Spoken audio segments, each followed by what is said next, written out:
છે તો ફિલ્મની કેવી નહીં, જો તમે દાદા જોડે બેસી જાવ ને તો ઉભા જ ના થાવ.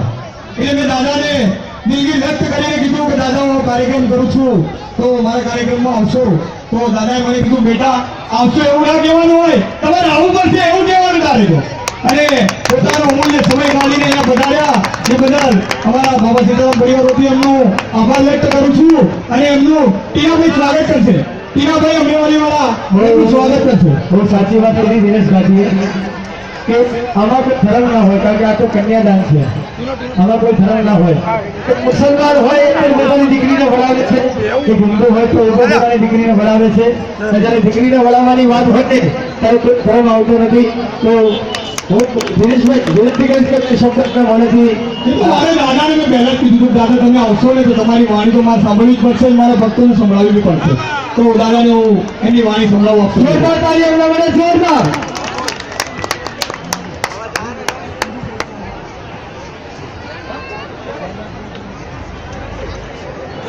હલો જીગરભાઈ, સ્ટુડિયો વાળા જીગરભાઈ જવા ત્યાંથી. નમસ્કાર. માઇક નજીક રાખજો, તમારી નજીક રાખો માઇક.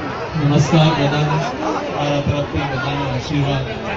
બધા જેટલા મારા જે બેસેલા છે એમને પ્રણામ, એમના આશીર્વાદ હંમેશા મળે છે. બધા જ સંતો એક છે, કોઈ અલગ નથી. દરેક ધર્મમાં સંતો પેદા થયા છે અને દરેક ધર્મો એક વડાઓ છે કે આપણે એનાથી ભેગી ન જઈએ.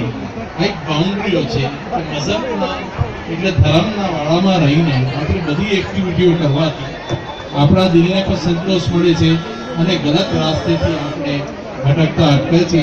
બાકી સાચો ધર્મ જો અગર મતલબ પર્વ સેવા આપણે કરવી હોય તો માનવ ધર્મ એ જ સૌથી મોટો છે, એ જ પ્રભુ સેવા છે આપણા માટે અને એ જ સર્વ કામ આવવાનું છે, બાકી કોઈ કામ આવવાનું નથી.